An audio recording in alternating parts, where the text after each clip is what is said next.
Hello Taurus, Sun, Moon Rising and Venus signs. Kamusta kayo? Sana po nasa mabuti kayong kalagayan. Welcome back po sa Star Tarot. At kung bago kayo rito, welcome din po kayo. Please subscribe, like, share my videos, and leave me a comment kung nakaresonate po kayo. Thank you. So, first card din nyo ay Detour. So, meron ditong detour, no? For some of you, Taurus, meron ditong direction na una, sigurado na kayo na ito yung tatahakin ninyo, but all of a sudden, siguro, something came up or mayroong mga other opportunities na po pwedeng dumating and maybe you're going to prioritize that. Instead of kung ano man yung napagdesisyonan mo na, kaya you are going to change the course, magkakaroon ng detour, meron ditong pagpapalit ng priorities, pagpapalit ng direction, pagpapalit ng gagawin, yung ganon. So what else? We have sweetness. Wow, set clear boundaries. Ayan. So maaari na you are going to realize now na it's about time now for you to set your clear boundaries, no? Towards other people. Tsaka maganda to. This is the best thing for you to do as well, na mag-set kayo ng boundaries, because maaari na may mga tao sa paligid ninyo rito na taking advantage of you, meron dito mga tao siguro na um, alam mo yun, yung merong hidden agenda towards you, yung ganon. So, it's good, no, that you are going to set your clear, healthy, personal boundaries para alam mo din, kung ano yung limitations, hanggang saan lang din yung limitasyon mo at isiset din yung limitasyon ng mga tao sa'yo. Kasi siguro yung kabaitan mo, yung sweetness mo, 'di ba, maaring naaabuso ng iba at sometimes kasi nawawala ng respeto, no, ang ibang tao dahil sa sobrang kabaitan ng kunyari ikaw, siguro sa sobrang kabaitan mo, 'di ba? Yung parang ah, lumalagpas na sa limitasyon kumbaga ng pagiging makatao then na mga bagay na ginagawa, no, ng ibang tao sa iyo. Kaya parang marirealize mo din sa ngayon na teka lang, parang naaabuso na ako, parang hindi na to makatao, parang wala nang respeto ito sa akin, yung mga ganon. Kasi mabait ka nga, 'di ba? Mabait ka kaya inaabuso ka. Kaya minsan kasi 'di ba, kailangan talaga na meron tayong limitasyon din, no? Kung hanggang saan lang tayo pwedeng tumanggap ng kung ano mang sinasabi nila or ginagawa nila towards us, yung ganun ba? Kaya, importante, no? Na talaga ngayon mag-set kayo ng boundaries para maging aware ang mga tao sa paligid ninyo na meron din hangganan, na meron din limitasyon. So, what else? We have celebration. Enjoy your victories with others. Beautiful.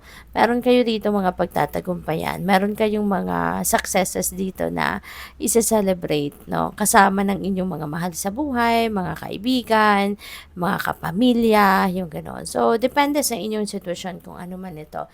But definitely, hindi nyo lang ito sinasarili. Yung victory na to, yung tagumpay na to, hindi mo lang sinasarili and you are willing to share that and enjoy it with other people.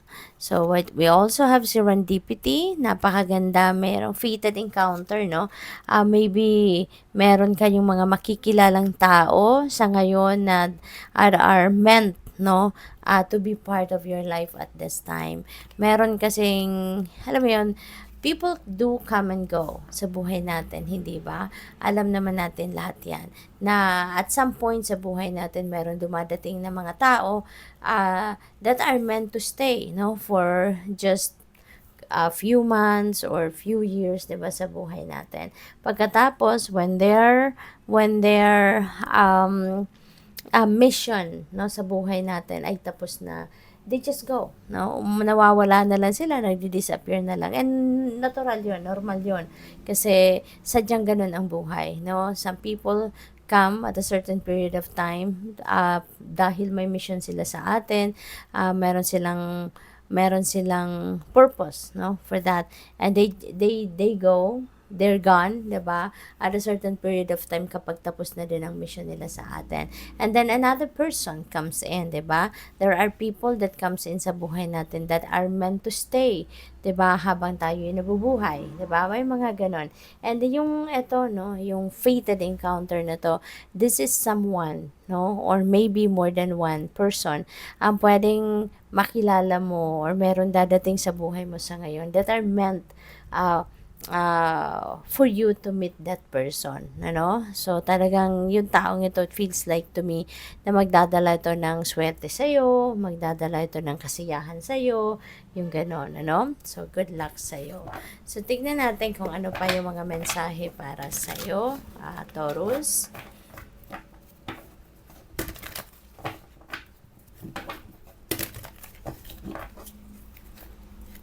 So, we also have appreciation. Ayan, so beautiful. This is a reminder para sa'yo, a beautiful reminder para sa'yo na learn to appreciate everything, no, that we receive in our lives. Maging ano ka, maging matuto na mag-appreciate, matuto kayo na tanggapin, i-acknowledge ninyo yung mga biyayang dumadating sa buhay ninyo. Lalo-lalo na sa ngayon, parang merong mga biyaya, no, na paparating, merong mga blessings na dadating sa buhay ninyo, katulad na lamang nito, no, na this is something for you to celebrate. So that is a blessing. Kung ano man itong tagumpay ninyo, that is a huge blessing. And learn to appreciate that, no, learn to appreciate that, learn to be grateful, no, sa kung ano man ang mga bagay na to na dadating sa ay pagpasalamat mo yan. No? Huwag kayong makakalimot na mag-appreciate at magpasalamat. We also have financial constraints. Taurus, ang iba sa inyo is siguro experiencing financial constraints sa ngayon. Ano? Meron mga financial problem siguro ngayon kasi baka merong mga kailangan pagkagastusan and maybe it is not part of the budget kaya medyo nagkukulang ang iba sa inyo. But rest assured, that kung ano man ang kailangan mo sa ngayon, God will provide that, 'di ba? God is the source of all our supplies, 'di ba? Mula pagkain, mga taong makakatulong natin, and anything and everything, no? Kaya huwag kayong makakalimot na huwag kayong makakalimot magdasal. Okay? Because God knows kung anong kailangan mo at kailan mo to kailangan. God knows kung kailan niya ito ipapadala sa iyo. Kaya huwag ka lang mawalan ng pag-asa. Just hope and pray, na kung ano man ang kailangan mo, that will be provided to you. Okay? At isa pa, matuto kayong tumanggap ng tulong, no? Sometimes kasi may mga tao, no, na nahihiyang tumanggap ng tulong or ayaw tumanggap ng tulong for whatever reason. But those help na dumadating sa atin, 'di ba? Lalo-lalo na kung merong mga nag-i-initiate ng tulong sa atin or ng kung ano mang klaseng assistance, 'di ba? You never know, baka yan ang sagot, no, sa inyong mga dasal. Kasi 'di ba, kapag tayo humihingi ng tulong, nagdadasal tayo sa Panginoon, natulungan tayo, 'di ba? God helps in different ways, and one of the paraan na ginagawa ng universe is to help us through channel. So gumagamit siya ng ibang tao para maghatid ng tulong sa atin. Kaya learn to accept help from other people. Learn to accept and receive, 'di ba? Tulong ng mga tao sa atin. Because yan na ang siguro, 'di ba? Padala na ng universe sa iyo. So we have number 49, Angel of Love. Ayan. So this is feeling ko this is self-love, no? Maaari na ngayon you will realize na mas kailangan mo muna na unahin ang sarili mo, mahalin muna ang sarili mo before you love other people, 'di ba? Before you can share love with other people, you need to fill yourself with love muna. Okay? So what else? We have patience. Ayan, patience. Ito yung panawagan sa inyo sa ngayon. There is also an energy of surrender dito, no? Kasi kapag marunong tayong magpasensya, ibig sabihin na nagtitiwala tayo, no, sa divine universe. We are trusting God, no, na hindi tayo papabayaan, na tayo tutulungan. Kaya matuto tayong magpasensya at maghintay. Kasi may mga bagay, 'di ba, na ipinagdadasal natin, tapos ang iba sa atin nabuburo yung nakakaantay. 'Di ba? Meron tayong pinagdadasal na ang tagal ng panahon hindi pa rin dumadating. 'Di ba? Maaaring may mga ganon kayo nararamdaman sa ngayon. Ano, may mga sitwasyon kayong ganon na parang nawawalan na kayo ng pasensya. Kasi matagal nyo nang hinihingi, matagal nyo nang pinagdadasal, pero hindi pa rin nangyayari. So, maaari, no, na ito yung mensaheng ito ay related dyan sa kung ano man ang hinihintay ninyo. Kasi baka nasasabi nyo na ang tagal naman, 'di ba? Ang tagal ko na nagdadasal, wala pa rin nangyayari. Ang tagal ko na itong pinapakiusap sa mga Panginoon, pero hanggang ngayon, ganun pa rin ang sitwasyon ko, hindi pa rin nababago. So, learn to be patient.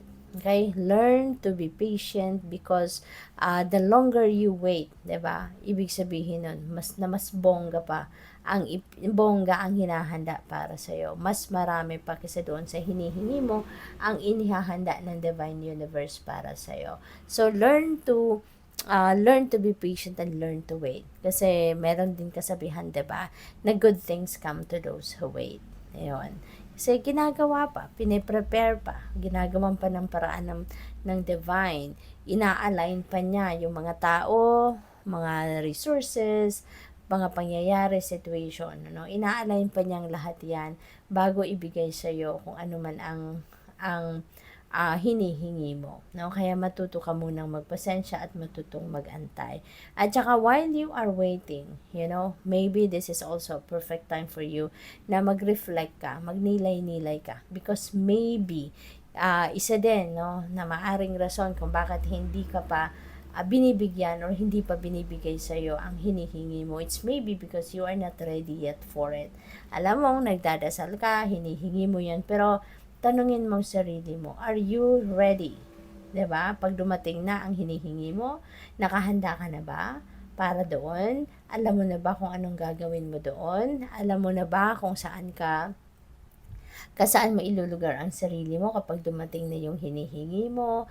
Alam mo na ba, may konkretong plano ka ba on how you're going to manage your life, yourself, no? Or kung ano man ang hinihintay mo. So, ask yourself, kasi maybe, alam mo lang kung ano yung gusto mo, alam mo lang na yun ang pinagdadasal mo, pero handa ka na ba sa pagtanggap ng biyayang iyan?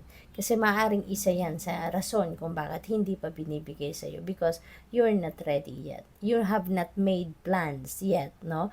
Once na dumating yung hinihingi mo. So, tingnan natin kung ano pa yung ganap para sa iyo. Ano pa ang mga mensahe ni Taurus? Hala? Ang dami, oh. Sige, kunin natin lahat. Sabi daw, eh. Hala? Nakakaloka. Alright. So, unang mensahe ninyo, judgment. This is time for assessment, no? This is a time for assessment. This is a time for awakening. Maybe there are a lot of things that you need to think about sa ngayon. Desisyon, 'di ba? Or basehan ng inyong desisyon, yung gano'n. So, pag-isipan ninyong mabuti so that you would be able to address kung ano man ang issue na meron kayo na kailangan ninyong i-address. Okay? So, we also have the 9 of Cups. Wow. So, wishes are being fulfilled dito, no, sa 9 of Cups. So, kung ano man itong mga hinihingi mo, ano man itong mga hinihintay mo, 'di ba? Maaaring ibibigay na sa iyo. 'Di ba? This is wishes fulfillment. Our fulfillment. Wishes are going to be fulfilled, no? And the next few days or few weeks or months, no? Depende yan sa inyong sitwasyon. So, what else? Kaya magiging masayang-masaya ka na dito, Taurus. Queen of Pentacles. Wow. So, baka ang iba sa inyo magiging nanay na. Or baka ang iba sa inyo talagang isa na kayong nanay. Isa na kayong ulirang nanay. Ulirang may asawa. Ganon.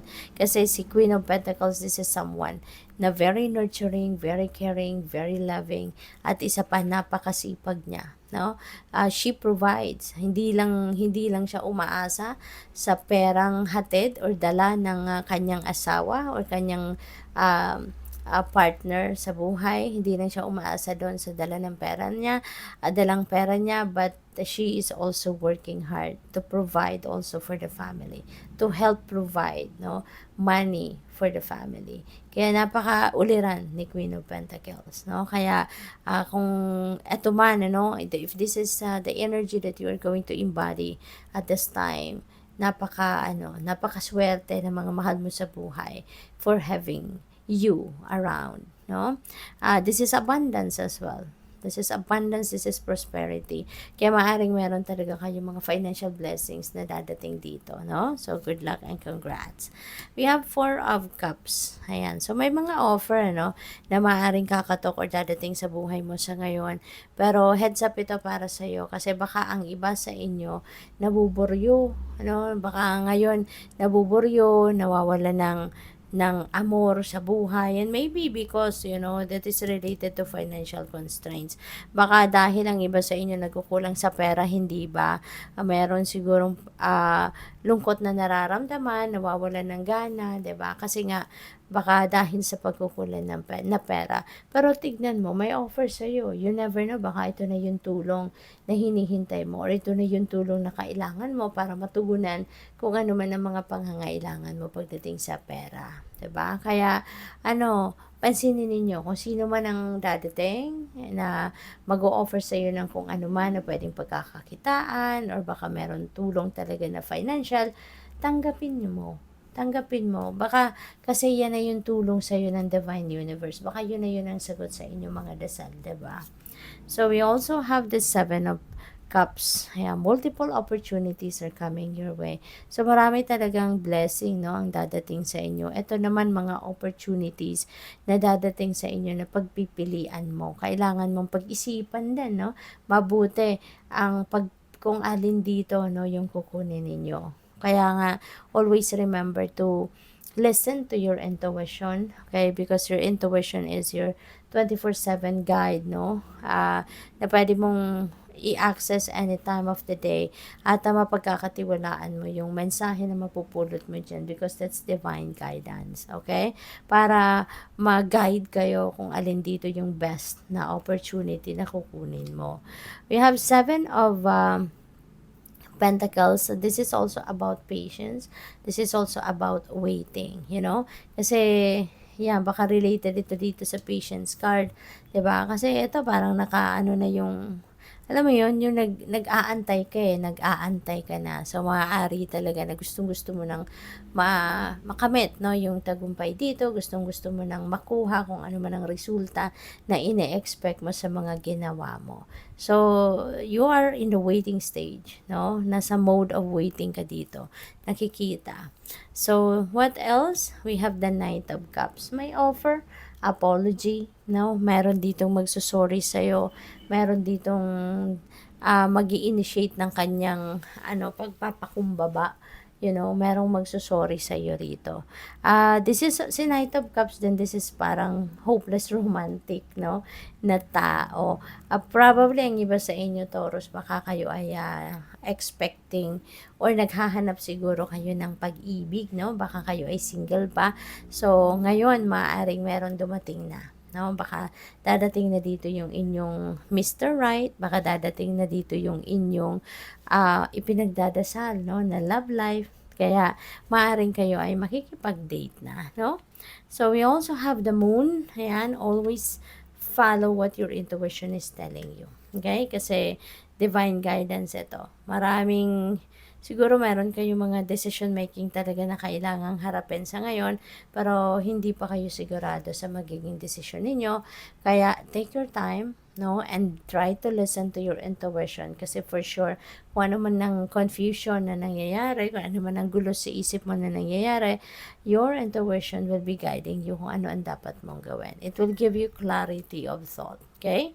So, we have 7 of Wands. Ayan. So, nasa defensive mode kayo rito, Taurus. Baka meron ditong mga tao sa paligid mo na baka naiinggit sa'yo. No? Baka naiinggit sa posisyon mo sa trabaho, sa promotion mo, or naiinggit sa'yo kasi meron ka ng mas magagandang anak, masayang pamilya, 'di ba?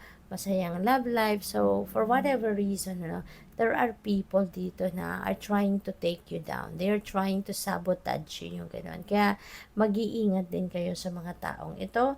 Mag-iingat kayo sa kung ano man mga impormasyon na po pwedeng sinishare ninyo with other people kasi baka yung mga taong ito dun kumukuha ng impormasyon, no? Kaya sila masyadong nagagalit kasi because nalalaman nila kung ano yung nangyayari sa'yo, no? At nakikita siguro nila na masaya ka, 'di ba? Kaya ingat na lang kayo sa mga nakakasama at nakakausap ninyo, okay?